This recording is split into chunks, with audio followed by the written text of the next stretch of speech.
Thank you, Teddy. So welcome everybody, and it's wonderful to cooperate with Ariel University. So some special thanks, first of all, to our lecturer tonight, to Professor Ashkenazi. That it's really an honor to have you with us. You're a man of your stature, and we really appreciate you taking from your very busy schedule to share with your wisdom. Thank you so much. And I want to thank Aviva and Teddy, who put together on a weekly basis these wonderful events so that we can all gather together. We have a virtual community here, and we really learn so much thanks to the work that Aviva and Teddy put in, bringing us together around amazing lectures. And I want to thank Ariel University and specifically Adrian, right? Because Adrian really was the shadchan behind the scenes. They got everyone together and found the lectures for us. It just started with a conversation between me and Adrian, and now it's grown to these wonderful gatherings. So thank you so much, Adrian, for working and getting this up and going so that our community can appreciate the wonderful work that the Ariel University does and the amazing potential, academic potential, and the impact that the university has on the state of Israel and beyond. So thank you for that. I'd like to just share with us a few words about Telfed, the organization that is behind this evening's event together with Ariel University. So I'm going to be sharing my screen. Aviva, if you'd allow me. And we'll talk just a little bit, just for a few minutes, about Telfed. So Aviva, could you let me share my screen? There we go. Great. Thank you so much. Okay.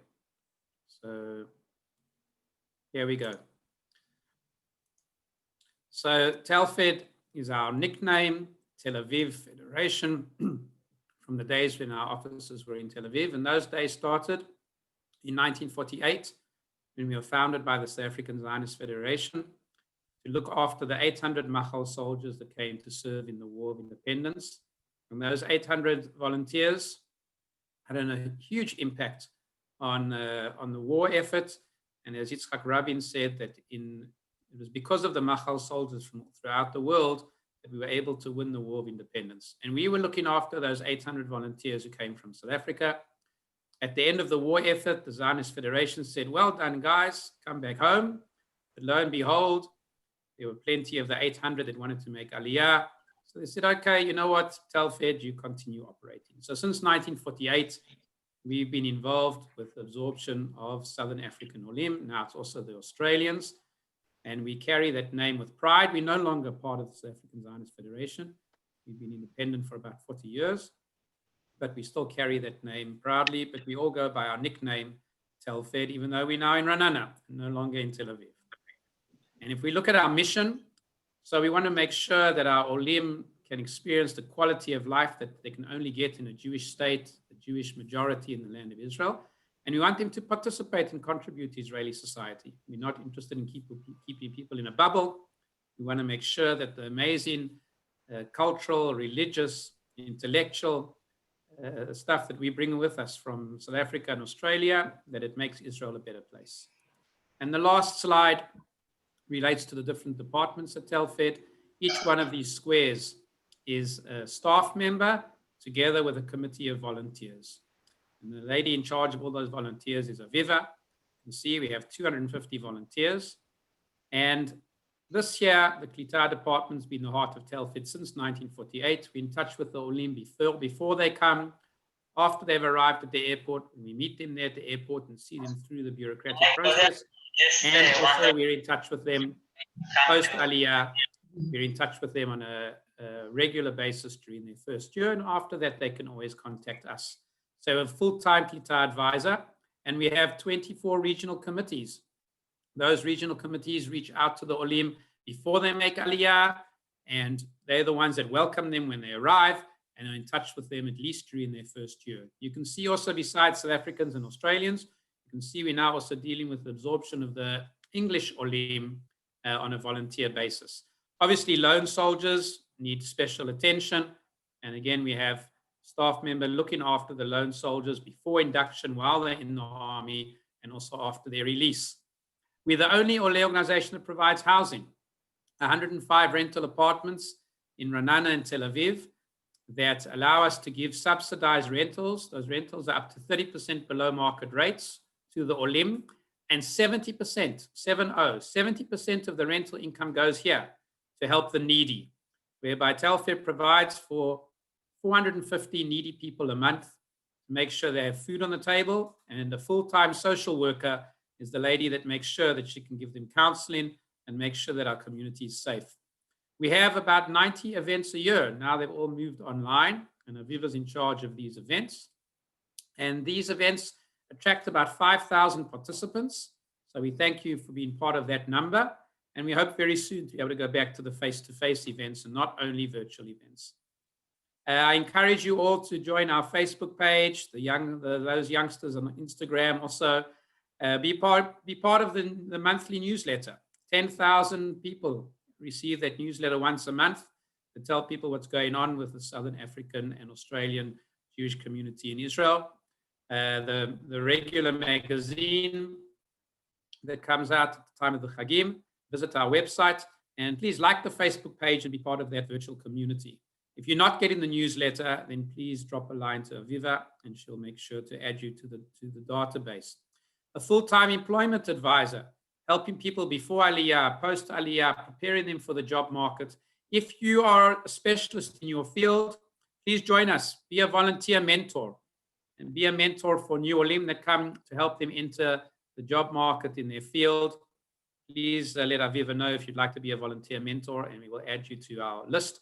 And regarding the lone soldiers, if you'd like to host a lone soldier for a meal, for Shabbatot, or to be an adopted family, please also drop Aviva a line.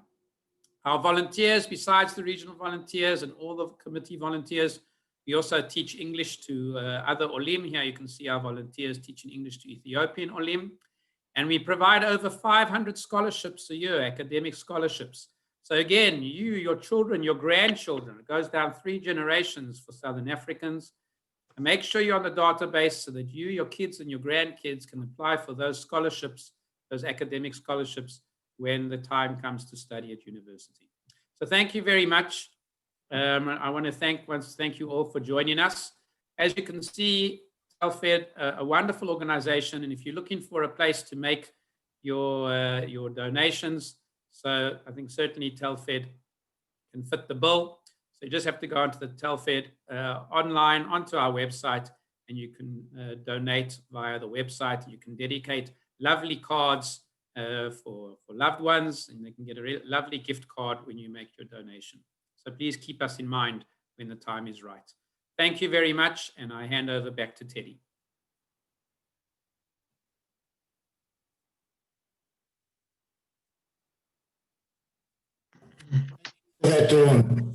So I'll give Adrian a minute or two. Adrian is the Director of Resources at the Ariel University, and everybody's thanked everybody, but really thank you, Adrian. This has been a great series, the grand finale tonight in the series of the lectures from the university. So over to you for a second. Thank you so much.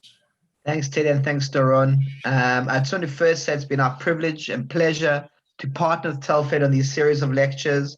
It's wonderful to finish them with someone at the stature of Professor Ashkenazi. He's an amazing person and educator and caregiver and doctor. If I could, Aviva, could I just be able to share my screen for a second? I'd like to share a little something about Ariel University. Aviva, can you help Adrian with that? Yes, Adrian, you're also a co-host now, so you should be able to share your screen. Great, let's maybe share this with you guys.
Wow, thank you, Adrian. The audio wasn't so good, but the visuals were superb, and all I can say is that I want to be a student again. You didn't hear the audio, shoot, sorry. So I wanted to show that video. But if we didn't, next time we'll be able to hear it. So I apologize for that. I wish someone had said something. I would have done differently. But the reason I want to show that video is because our university is dedicated to being the best at what we do. We are, you know, we want to do something. What we target to do is to add to what Israel needs. And nothing personifies this more than our medical school. Professor Ashkenazi, for those who don't know, Israel is the country in the OECD countries with the highest amount of doctors qualifying overseas, which has got a very negative effect on the costs of providing doctors in Israel, meeting the need in Israel. And what Professor Ashkenazi is doing is he set up a medical school. Is not only leading in what they set up and what they're achieving, but has been able to make a dynamic syllabus that brings education to our doctors way beyond the medical education, stuff like big data, innovation, entrepreneurship, as well as everything that is needed medically. And I think that this school and Professor Ashkenazi epitomize the concept of excellence, the concept of bringing and solving needs in Israel. And it is with great pleasure, and Ted will introduce it better, but it is with great pleasure that we finish this series with Professor Ashkenazi. And I just want to say before I sign off that for those of you here for the first time, welcome. For those who have shared our other webinars, it's been our pleasure being with you. Thank you for coming back. We look forward to welcoming you for at the university at Campus and Future. For those of you who would like to maybe support us and help us, you can get our details from Teddy, from Doron. We'll be happy to welcome you and tell you more about the university. Thank you for that. You're welcome to put the Ariel University website in the chat, and everybody can see it there. So thank you so much, Adrian. Maybe we'll be able to do something in February again. I look forward to that. Adrian.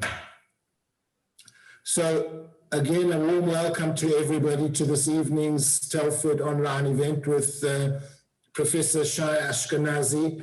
As everybody said, it is a great honor and privilege to have you here with us this evening. Thank you so much for giving of your time. Professor Ashkenazi serves as Dean of Ariel University's Dr. Miriam and Sheldon Adelson School of Medicine. Previously, Professor Ashkenazi served as director of the Research Lab for Infectious Diseases at the Felsenstein Medical Research Center. He also served as chair of the Scientific Council, first chair of the Pediatric Infectious Disease Group, and chair of the Organ Transplant Committee of the European Society of Infectious Diseases in Children.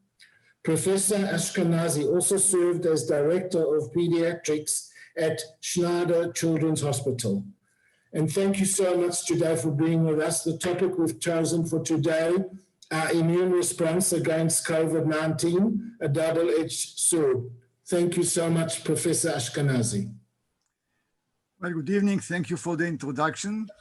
It's indeed my pleasure and privilege to be with you today, to know this organization that I have not known before, I must say. And actually, I see in front of me a good friend, Cynthia. I cannot mention how much Cynthia helped Schneider Children's Hospital over the years that we worked together. So thank you, Cynthia. Can I share a screen, please? I prepared a few slides. Yes, Professor, you should be able to share your screen. Awesome. Yes, you're right. Okay, so indeed the title I've chosen, let me just take this here from here. The title I have chosen is a Human Immune Response to COVID-19, a Double-Edged Sword. And I try to explain why in a few minutes.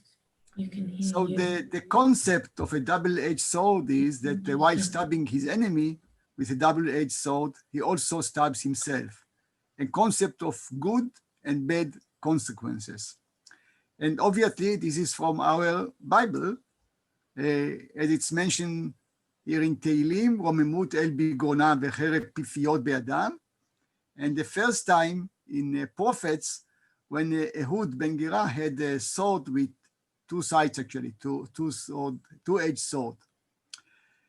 And let me first talk about the COVID-19 a bit, and then I'll try to explain why have I chosen this topic, and more importantly, what can we do? What do we have to do with this?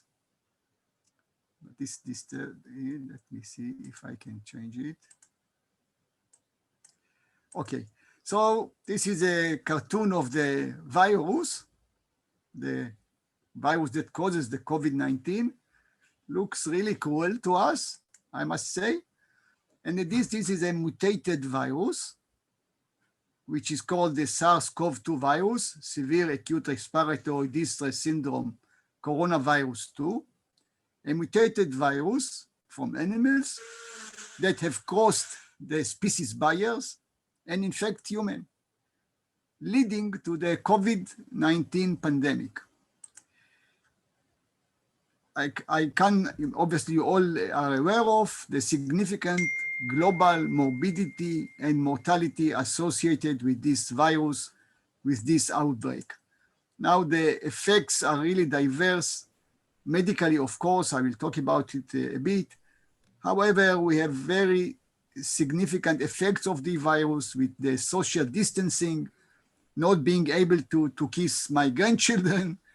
We are not able to visit grandparents, really severe impact on our social life. And they are even talking what will happen after the virus is over. Will we behave like before? I'm not sure, actually. A lot of economic unemployment, businesses that have problems, and obviously also political, I guess, effects of this virus. And dear colleagues, dear friends, I must say that our globe has been changed in many, many ways that I have mentioned.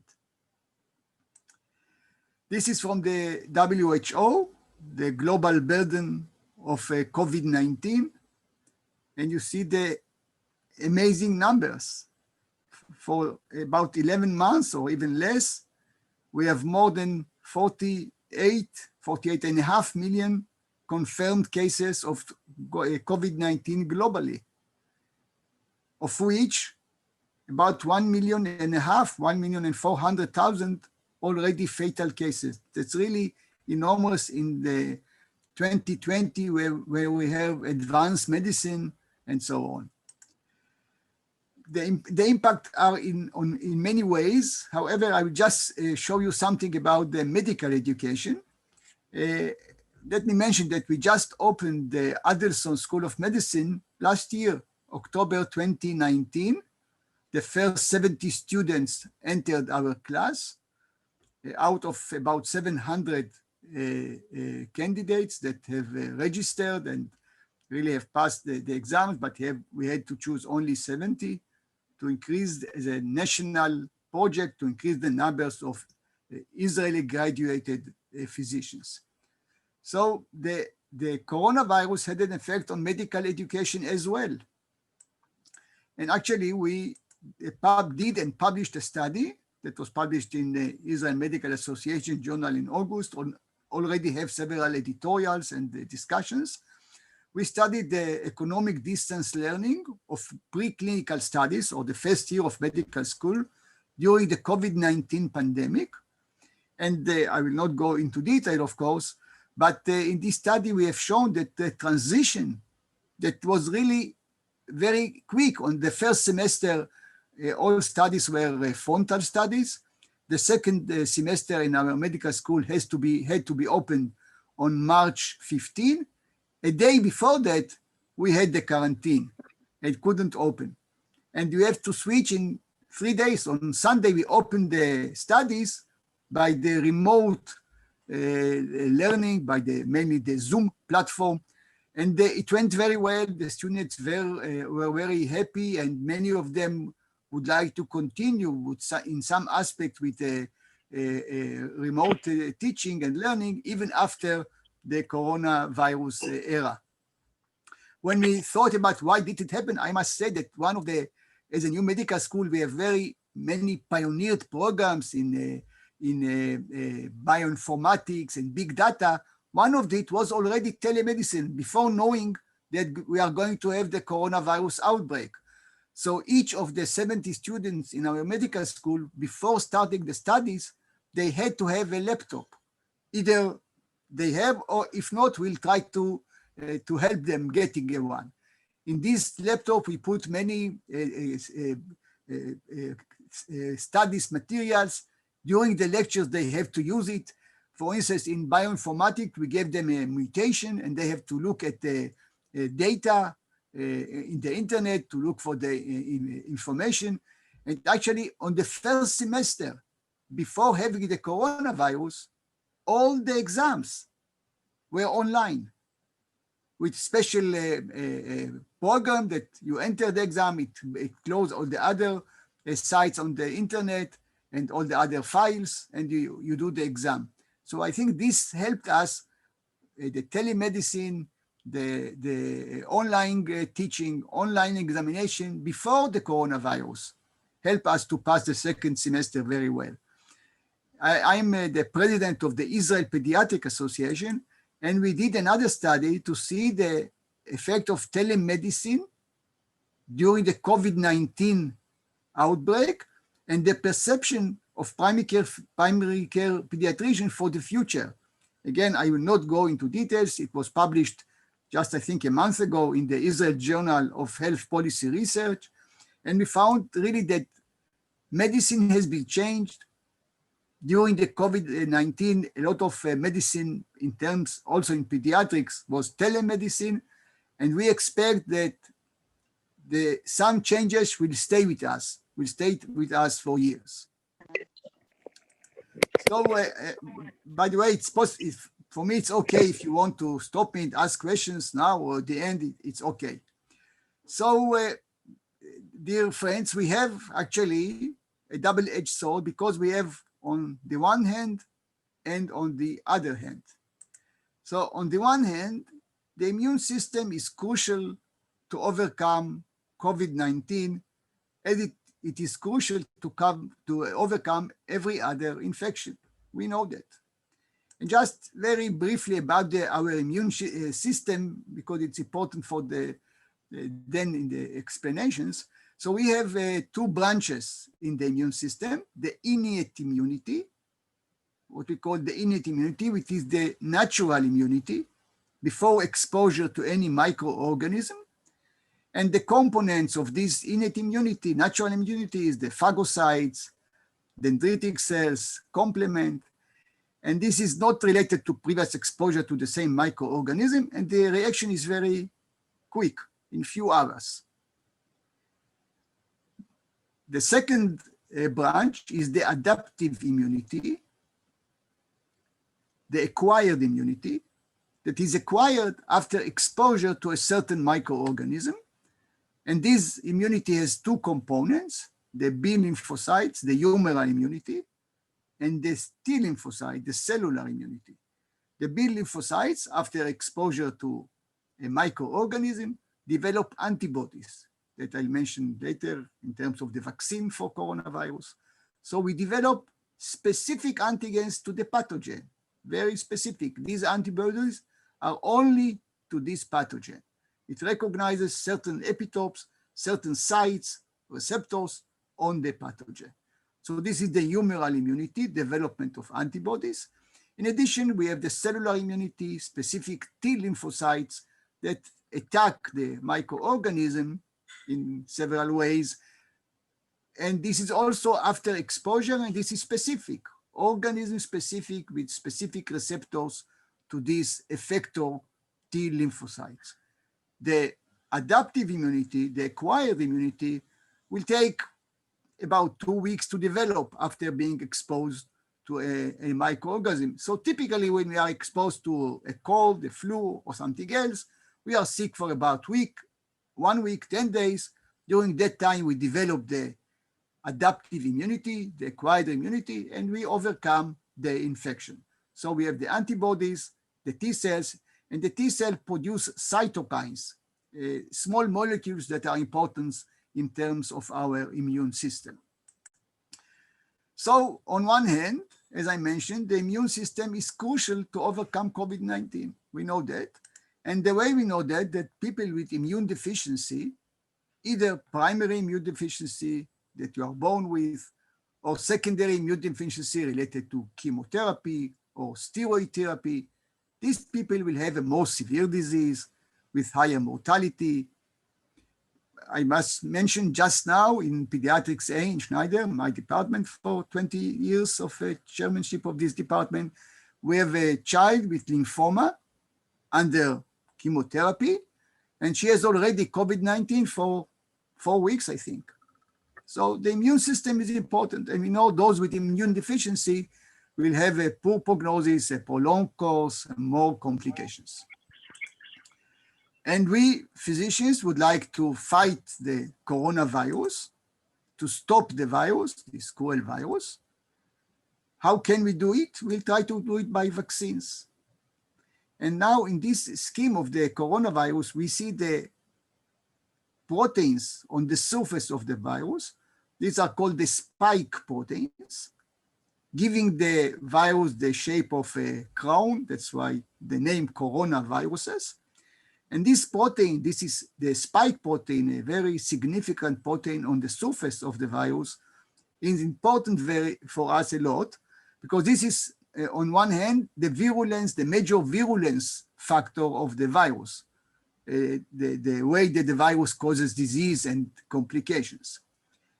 And because it's a major virulence factor, antibodies to this protein, antibodies to the spike protein, are protective because they prevent the activity of this virulence part of the virus. So we have developed and use actually 2 ways of vaccination against the COVID-19. One is the passive vaccination.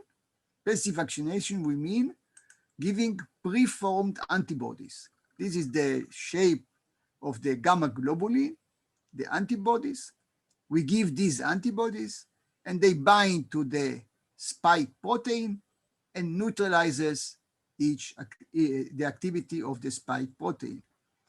Now this passive immunization can be produced in vitro, monoclonal antibodies, which is a bit complicated and expensive, but it can also be taken from the blood, from the serum, from the blood of patients who have recovered from coronavirus. They have recovered, they have developed antibodies, so we can take their blood and by plasmapheresis, take out the antibodies and inject to other people. A company in Israel, Meda, is doing that. And actually it was used in a couple of patients in Israel. And it was published that President Trump got this treatment when he was sick with coronavirus. So this is a passive immunization, giving the antibodies to protect those who already have the disease. This passive immunization is a short term. The half-life of these proteins in about 1 month, 3 weeks actually. So it protects someone who has already a disease, giving the protection for a few weeks or months, that's all. What we would like to do, and we do with many others, is to have active vaccination, in which we give components of the microorganism, and our immune system develop antibodies, develop immune response, which is protective for many years. All of us, I guess, or most of us got diphtheria vaccine. We are not exposed to diphtheria, so we get the vaccine to prevent diphtheria or tetanus or other diseases in the future. So with regard to the active vaccination, there are nowadays about 100 vaccines on studies. 48 already are in clinical studies. So when we do clinical studies with the vaccine, we have 3 phases that probably you have heard. First phase, phase 1 study, we take few dozens, usually 50 or 80 volunteers, young volunteers, who get for the first time the vaccine. We do a dose escalation, giving several doses, and look mainly for tolerability and toxicity. What does the vaccine do? And actually nowadays, as we speak, the Israeli vaccine, a very sophisticated and nice vaccine developed in the Biological Institute in Ness Ziona, is doing the first phase 1 studies on 80 volunteers. I am on the steering committee of this vaccine. In phase 2 studies, few hundreds are giving the vaccine in the dose that was chosen.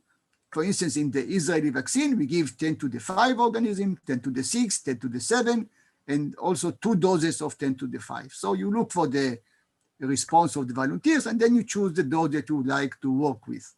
So in phase 2, few hundreds are getting the vaccine, the specific dose, and we look for safety and immunogenicity. We look for antibodies. We look for the response of the immune system. And in phase 3, then we vaccinate thousands of volunteers, usually in a double-blind fashion. Some half, usually, or some will get the vaccine, some will get a placebo, no activity, and you compare the disease among these 2 groups. These are the 4 companies, the 4 vaccines that have entered the phase 3 studies already. I mentioned the results that we got just a few days ago, a week ago. So we have the Pfizer vaccine. It's a microRNA, a messenger RNA vaccine. And now in the clinical study, for about 44,000 are being vaccinated. Some will get the vaccine and some placebo. The target, the efficacy target was 60%. And actually the FDA said that if we have a vaccine with the efficacy is the protection, what is the percent of protection of the vaccine. And I'll show how we calculate it in a second. So the FDA said that if something is more than 50% already, it's enough for licensing the vaccine. It's a messenger RNA. They said that for the efficacy, they need 160 cases of COVID-19. Confirmed COVID-19 is this in this group. So you give the vaccine to some, you give placebo to the others, double blind, the vaccinists don't know what they get, the physician don't know, and we look for cases. And we need 2 doses, and we need freezing under -70 degrees. So this is the Pfizer vaccine. This is the Moderna vaccine. Their clinical study now includes 30,000 persons. 50% are getting the vaccine and 50% placebo. It is also a messenger RNA vaccine. They calculated they need 150 cases, more or less the same, and they are giving also 2 doses, and they need freezing with -20 degrees centigrade. The AstraZeneca vaccine with the Oxford University, Johnson & Johnson vaccine. So I'll concentrate obviously on these 2 vaccines, Pfizer and Moderna, and there are good news, dear friends, really good news, more than expected. The interim analysis of Pfizer, as published, as reported in the New York Times, they had 90% efficacy. It means preventing 90% of the disease. And here I summarize the results of last week of the 2 vaccines. So this is the Pfizer vaccine. Here we have final analysis. They have already applied for licensing to the FDA. They vaccinated nearly 44,000 volunteers above the age of 12 years. And they have 170 cases of confirmed COVID-19. One of these, 162 are among the placebo group, meaning those who did not receive a vaccine, only 8 in the vaccinees. If you calculate the protective efficacy, the protection is 95%. That's very good. more than anyone expected. And the expectations are that in December, the vaccines will be licensed by the FDA in the States, shortly afterwards in other countries, and we hope that maybe early next year, some of the vaccines will be also shipped to Israel and will be very helpful. Actually, they also look for the protection against severe COVID-19 disease. We see the definition in a second. There were 10 cases of severe disease, 9 in the placebo, 1 in the vaccine group, 89% protective efficacy. Very mild adverse event, side events, fatigue in 40%, headache, nothing serious. The Moderna vaccine, they vaccinated 30,000 people. They have only interim analysis. I didn't emphasize in the table, there were, all companies have interim analysis, which means that after a few months, outside the company, usually the DSMB group, do interim analysis of the results. They vaccinated only adults above 18 years old, 18 years or above, and they have 95 cases in the interim analysis, 90 in the placebo group with no vaccine, 5 in the vaccine group, 95% protective efficacy. These are very, very good news. However, we have to be careful. This is only short-term protection for 3 months or so. We don't know how long will be the protection. We are not sure yet about the adverse event, but these are good news. So if we go again to the on one hand and on the other hand, so on this hand, we said that the immune response is crucial to overcome. In immune deficiency, we have severe disease. We have passive vaccination by preformed antibodies. We are actually having or on the way to have active vaccination by microbial components that will stimulate our immune system. And this stimulation is protective. So these are really good news, very good news. However, dear friends, as I mentioned, we have on one hand and on the other hand. And the other hand is that the immune system can be also harmful.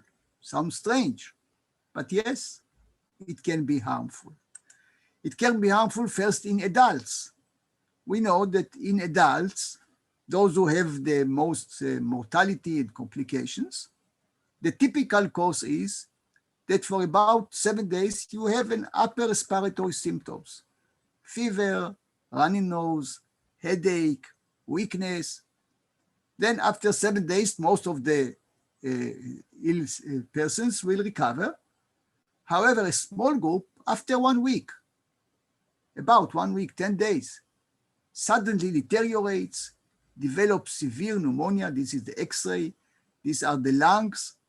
And you see they are with ossifications. They have severe pneumonia, hypoxemia, ventilation with mortality. About 7-10 days after the disease. What is the cause of this? We know that if the virus will cause the pneumonia, it should have been in the first few days, not after 10 days, not after 1 week even. So this is a study that was published really a few weeks ago in Science, one of the best journals. And they look at the deep immune profiling of COVID-19 patients and found distinct immunotypes of the response. So we see here 3 groups of persons who were examined. In green, the healthy donors. In blue, those who recovered from COVID-19. And in red, those who are sick patients with COVID-19. When they looked at the immune response, they found 3 types of response. And I'm simplifying, of course, the publication. They found 3 types related to disease severity. One group, they call it up. Here we have the immune response on day 7, on day 0, on the first day of the disease. And this is day 7. The immune response is up. You expect that after 7 days, when you are going to overcome the disease, the immune response will be lower. Well, another group is stable. and then those in which the immune response goes down.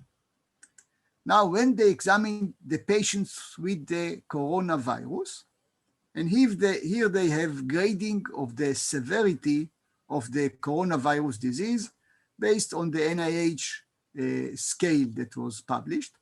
So we see grades from 1 to 8. 8 is a milder disease, no limitation in activity whatsoever, some limited activity. However, in this group, there is limited activity, but no supplemented oxygen, no medical care. Number 5, we have no supplemented oxygen, but you need medical care. Here you need oxygen. You need non-invasive ventilation. You have to ventilate to help with breathing, but not invasive without a tracheal tube. And here we have the invasive disease, invasive mechanical ventilation. You need to hospitalize in intensive care. And then you have the fatal cases. Now, what do you expect will be the immune response in this group? Logically, you'd expect that those who die or have severe disease will have less good immune response. No difference, it's the opposite. So we see the results here. I will not go into details, but you see one of the results of the article. So we see in red, these are the healthy controls. These are those who recovered, and these are the sick. The more sick you are, you have a higher immune response, which means that the high immune response or too high immune response is no good. I repeat it, too high immune response is no good in these patients. So the immune response is important, but too high immune response is harmful.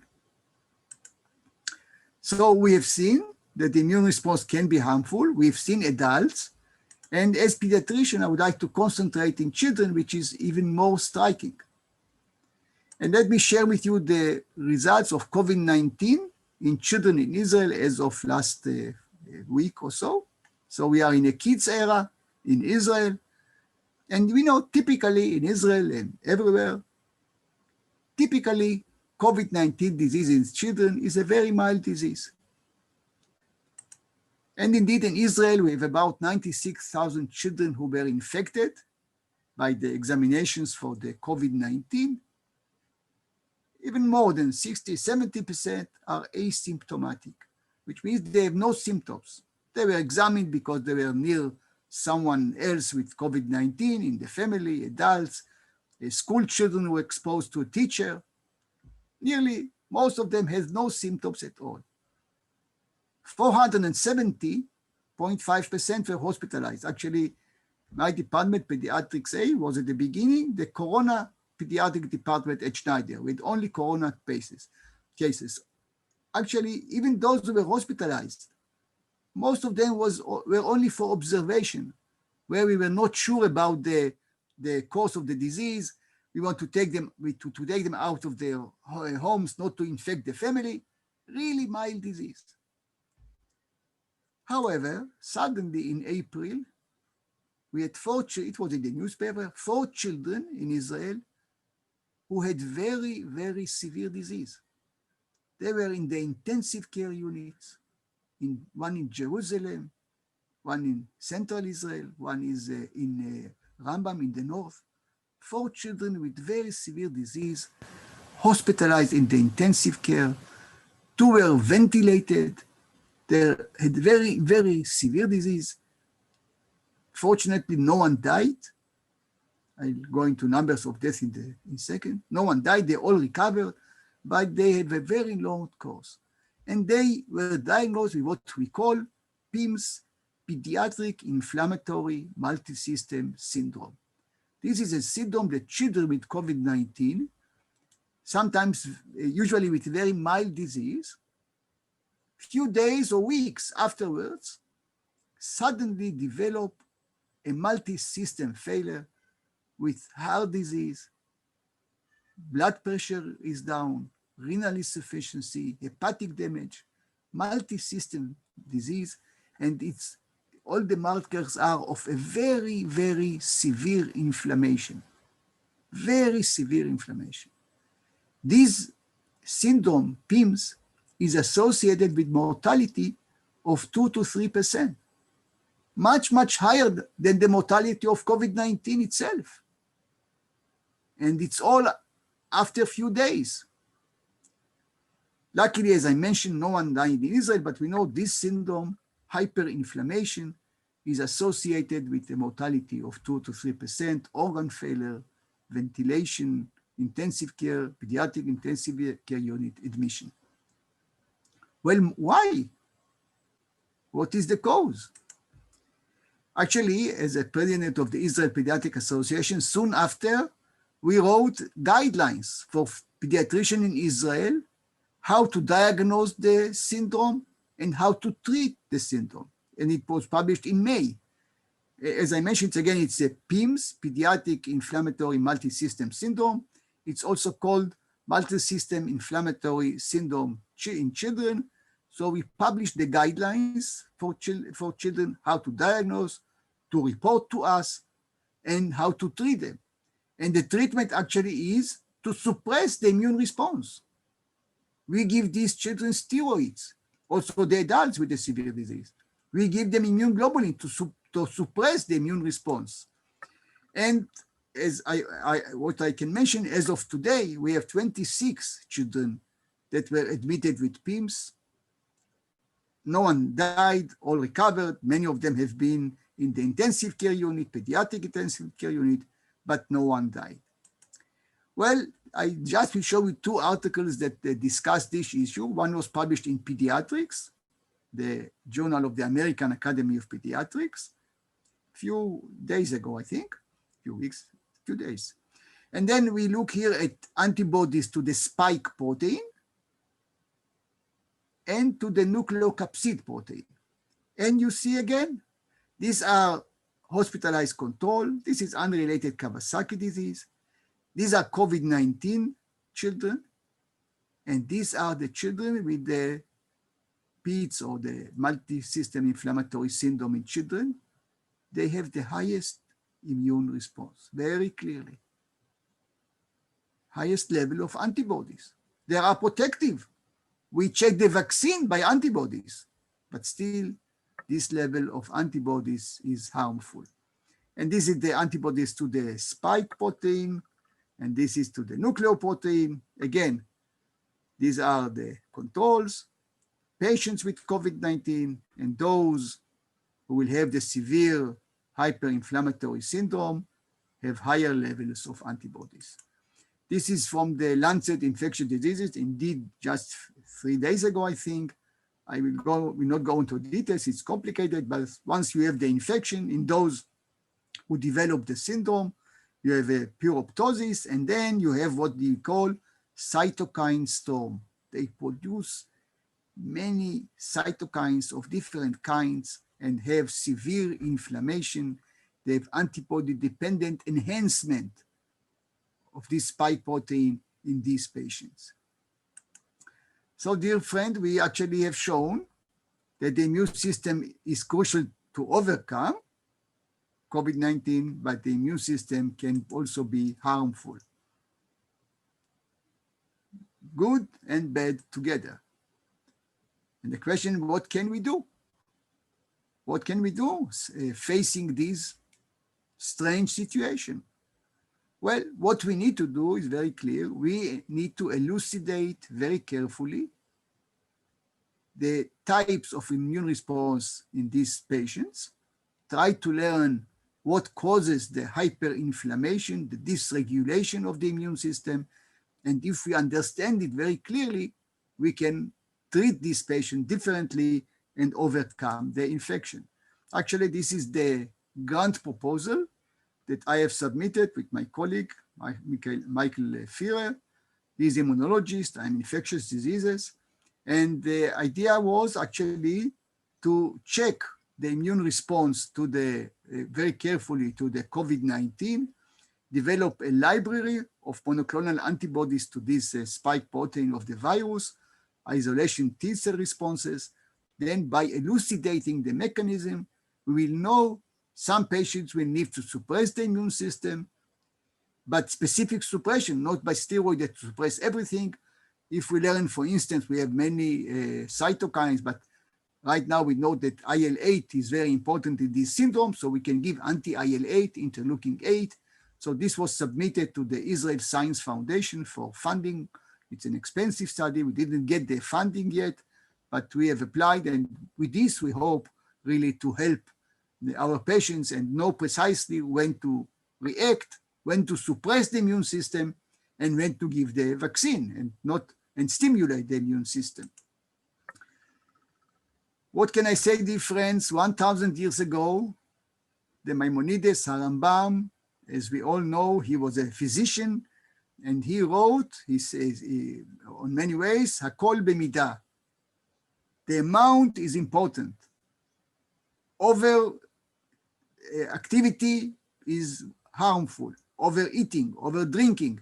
He just said it 1,000 years ago.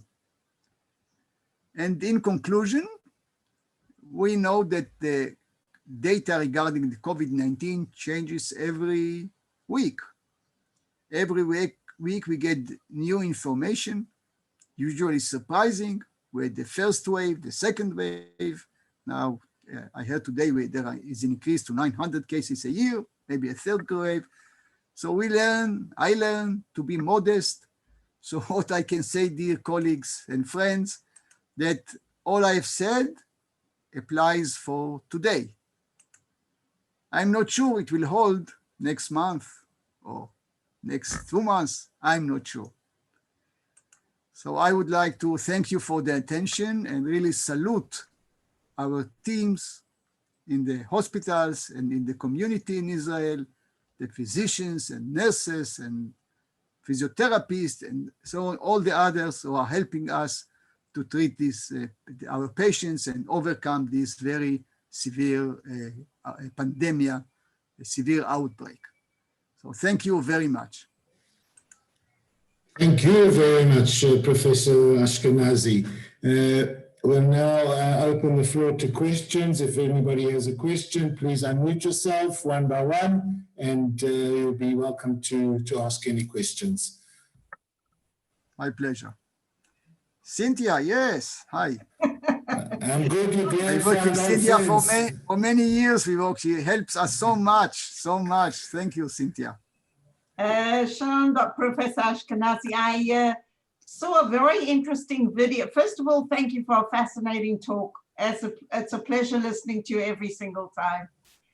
We miss you at Schneider, what can I say? I saw a video about 2 or 3 days ago about a doctor in South Africa. He's a pulmonologist, and his way of treating COVID, very severe COVID patients, was to perform an endoscopy into the airway passages and remove the mugla, the phlegm, the gushim, that he discovered inside the airway passages. And in this way, he claims that his patients were completely cured. I don't know if you saw this. The gentleman in question has quite a fascinating story, but in any event, this is a trial treatment that he has performed about 4 or 5 times now, and each one of his patients has survived and survived well, completely cured. I wonder if you'd comment on that. Yeah, thank you. First of all, I'll comment about your first point that you mentioned. I've been in Schneider for 40 years. Whoa! 1981 to 1918, or 38 years from its inception. Wow. And established the Pediatrics A. However, Cynthia, now I'm doing another very important national program to have both physicians in Israel, to have a medical school. It's a 12-hour a day of work, as Adrian knows, a lot of challenges. So I'm doing what I can do. Now, I didn't hear about it, but it's really acceptable. We know it also from Israel. During the phase of hyperinflammation, of ventilation, the lungs, you saw the lungs, they are all white because there is inflammatory substances within the lungs. And because of the inflammation, hyperinflammation that we have, the meaning of inflammation is that our immune system recruits leukocytes to the airways, to the alveoli in the lungs, and the leukocyte produce the pus and the secretions. So actually, in Israel, it was mentioned, we learned how to treat these patients, not to try to ventilate it very early, but late, give steroids. Now doing bronchoscopy and suctioning makes sense to me. However, when you do bronchoscopy, you go only to the airways, not to the alveoli themselves. But it can be helpful. It makes sense in terms of the pathophysiology of the deterioration in the lungs. So it makes sense to me. If this is so, why isn't it used here in Israel? I think everyone who is ventilated, we do suction every few hours. Okay. Everyone who is ventilated. Okay. So I think in a way it is used. And we change the way we ventilate these patients, mainly in adults, luckily not in children. The only 2 children who are ventilated are those of these 4 with the PIMS in April, but no one else, and no one died. But these are the only 2 that were ventilated. And then we have the another 26 that I mentioned. Thank you very much. And Bahatzlacha, I'm sure you will continue with great success. Thank you. Thank you, Cynthia. Thank you, Gam Cynthia. Any other questions, guys? Please feel free to unmute yourselves and ask Professor Ashkenazi any questions you like. I have a question, please. Yes, sure, Miriam, go ahead. First of all, it was really a very interesting explanation, and let's all hope for the best. But I would really like to know the volunteers that you were talking about to being used for testing. Are they a mix of men and women, or men only, or women only? Because I didn't see any separate analysis of results for men and women. And I'm wondering what kind of differences you would find. Okay, thank you, Marion. It's a really good question. I don't you. know the details of the companies, but usually they are men and women, of course. In all these studies, there are men and women. The women, you never do studies on pregnant women and so on, but there are men and women. I don't know the dissection of the results of these vaccines, but in general, I did myself many vaccine studies. I've developed the vaccine, the flu vaccine, the nasal flu vaccine that is given mainly in children, and the Shigella vaccine. So in general, Marion, when we give vaccine to men and women, who will respond better, the men or the women? What do you expect? Woman, of course.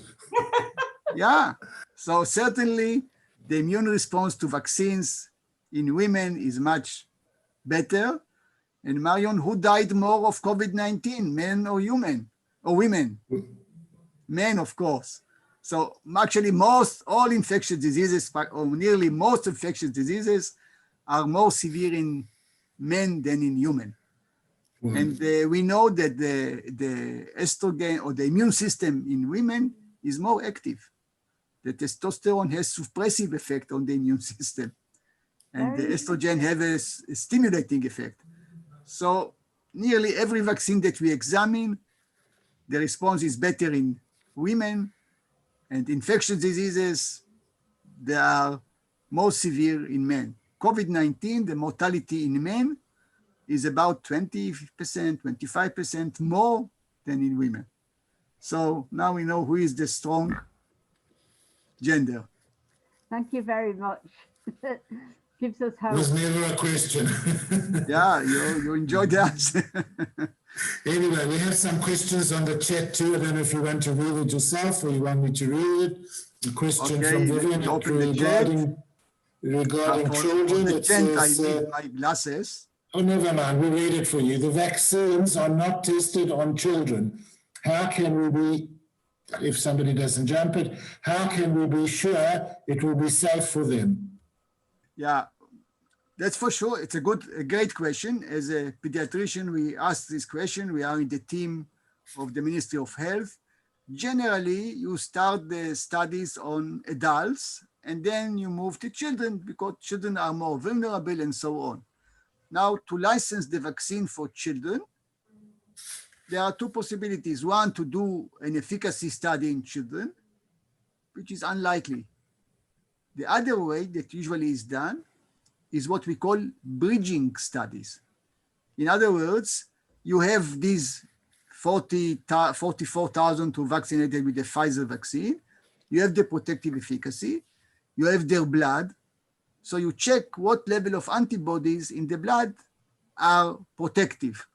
And then you take a small group of children, only check the antibodies, and then give them. So to answer the question, we need bridging studies or other studies in children.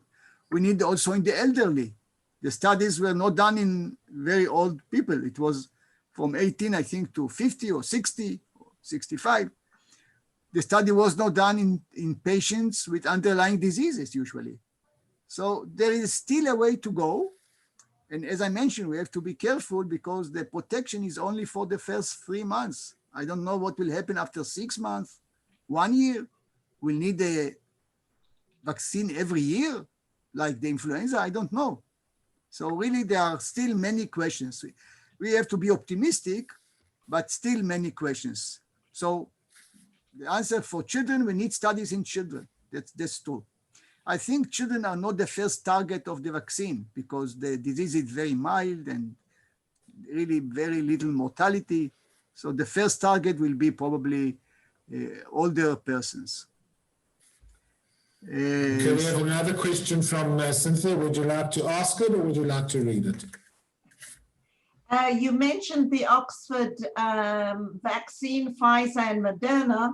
Where does the Israeli Biological Institute stand in terms of trials of our vaccine, of the Israeli-made vaccine?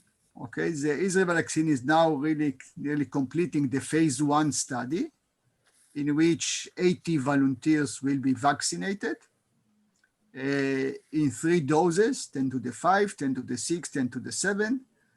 Most of them will give 1 dose and one group will get 2 doses. They'll check mainly for adverse events and dose escalation. It is expected to finish this part of the study in a few weeks. And then they'll do the phase 2 study, another 900 that will look for safety and immunogenicity.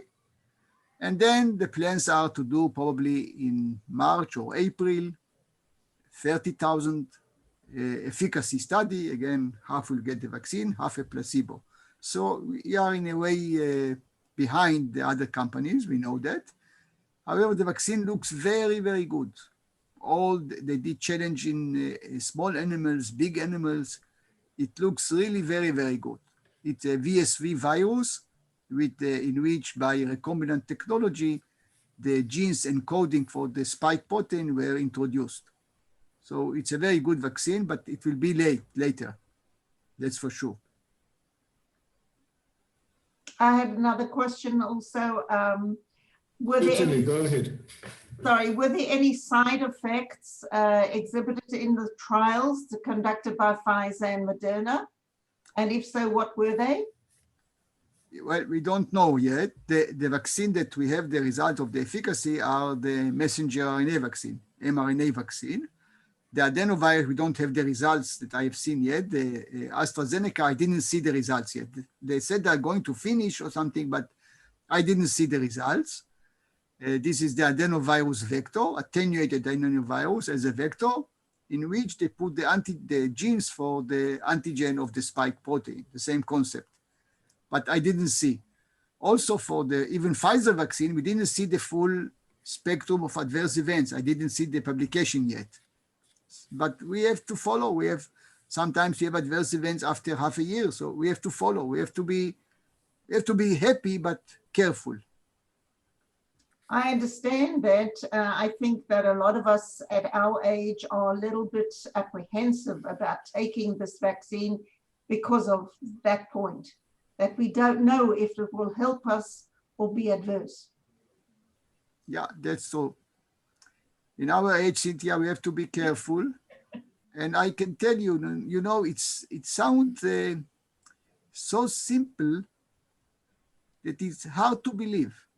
You know, if all of us in Israel will have a mask when we are outside our house and will keep the 2-meter distancing, there'll be no coronavirus.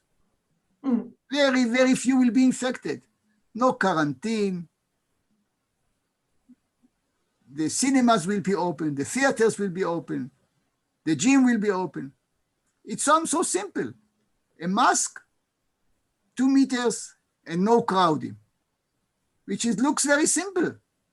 Now I'm in the university. I come to a meeting. Adrian can confirm, I guess. Many are without a mask. And I ask, where is the mask? Oh, in my pocket. Well, it's not going to help in the pocket. Oh, you have the mask. Many will have the mask on the throat. Here, you put the mask. So it sounds so simple in a way. Mask, 2 meters, no crowding. You don't need a quarantine. We can continue flying abroad. Yeah. My youngest son is in a relocation in New York, in Riverdale. He went last October there. He had a new daughter, my granddaughter. I couldn't see her. We planned to go for Passover there for the whole family. We bought the tickets. We rent a house there. We cannot go. So, you know, in a way, it sounds so simple. It's a preventable disease, but, you know, it's so simple, but it's not simple. Thank you. Thank you so much. That was so informative, and I think that everybody, don't speak for for myself, but everybody enjoyed it immensely. So thank you so much, and it was a great honor and a great pleasure. Really, thank you so much. Thank you. It's my pleasure to know all of you. Thank you. Thank you. Does anybody else want to ask a question?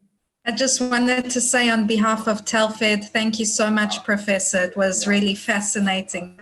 Thank you so much. Thank you. It makes us thinking, you know, that's important all the time. True. I just want to say once again, thank you to Telfed. It was wonderful to team up. I look forward to doing stuff again in the future. Everybody is welcome to our campus to come and see it and to send your children to study at our campus. We look forward to a healthy and good 2021 to everybody. We send Yes, blessings for good health to everyone. Thank you, Darren. Thank you, Professor. really. And before you all go, I just would like to remind you that there are still 2 upcoming events for November. Penina Taylor on Sunday, the 29th of November at 11 o'clock in the morning. When going back is not an option, she's a great motivational speaker. Please join us. And Rudy Rochman on the 30th of November at 8 o'clock on a Monday. Rudy's a great speaker on activism and all kinds of pro-Israel. Please join us with our event with Rudy as well. Thank you all for joining us, and we look forward to seeing you at the next event. Good night, everybody. Thanks, everyone. Good night.